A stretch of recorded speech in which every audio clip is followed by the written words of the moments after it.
อยู่ริมไหนเมื่อกี้ ทำไมอ่ะไปเด็กน้อยอุ้ยตดไอ้ดมตดเหม็นว่ะ มีเรื่องนี้หรอ อยากมีเรื่องกับเด็กน้อยอยู่แล้ว บันไดนะ ไปเดินไปอย่ามีเรื่องกับเด็กน้อยอ่ะ อย่ามีเรื่องกับหมาใช่ไหม เดินไปนู่นฝั่งโน้นเดินไปเร็ว นี่ยาค่ะ ๆโอ้อย่าวิ่งเดี๋ยวล้มรอด้วยสิไปข้ามไปเลยไปเข้าไปหาแม่มึง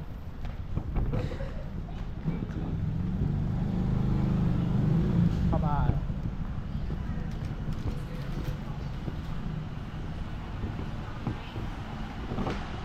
กินนักฟิ แม็กฟิตอีกแล้ว เนี่ยแล้วพี่ตรงเนี้ย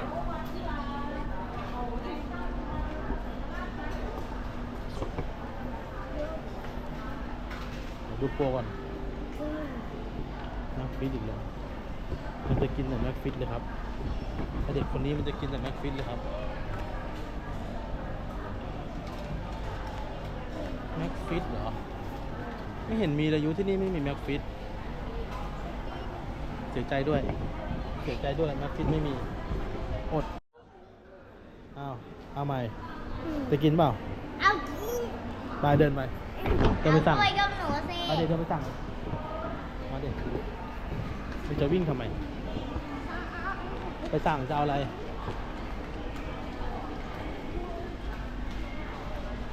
เอาเป็นโคนหรือเอาเป็นถ้วยครับครับผมจ่ายตังค์เลยมันเลยเป็นถ้วยจ่ายตังค์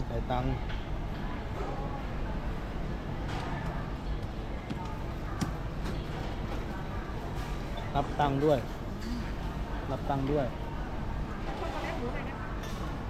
ซันเดย์สตรอเบอรี่ครับ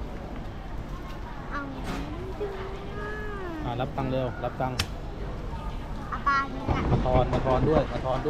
ร็ว แล้วเราซื้อโม่ดิ ๆมาแล้วพายุมาแล้ว เราซัด ลุยรับมารับช้อนเขาจะได้กินจริงนะ อาต้าวางทำยังไง นี่ไงเอาไว้เช็ดปากไงพับครึ่งตรงนี้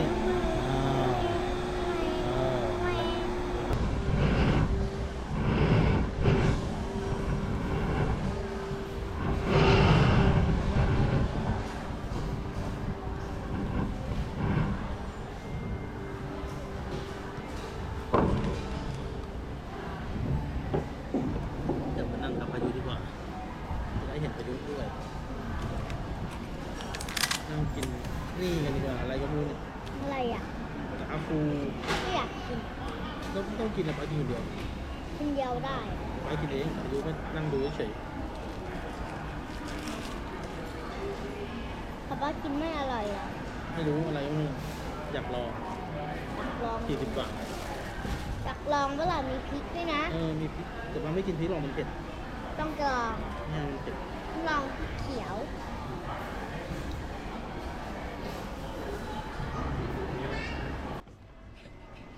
มาเอาแล้วของมึงเนี่ย เราเองป้าจะเลือกเองอยากได้ ต้อง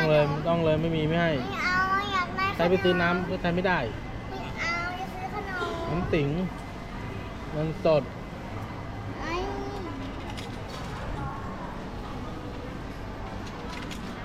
หยิบมาก ดตรงนี้เหรอ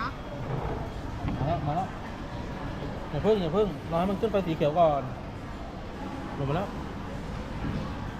เปิดตรงนี้ นี่หนูเปิดเอง เอาหยิบน้ำมา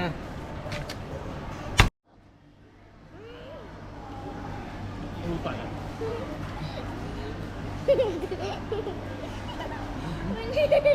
สอนน่ะไม่เล่นหนูชอบสอนน่ะเอาอีกไหม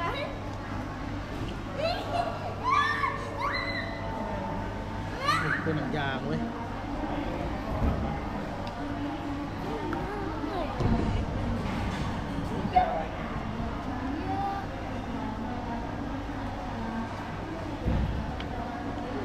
เย็น แบบทำไมแบบ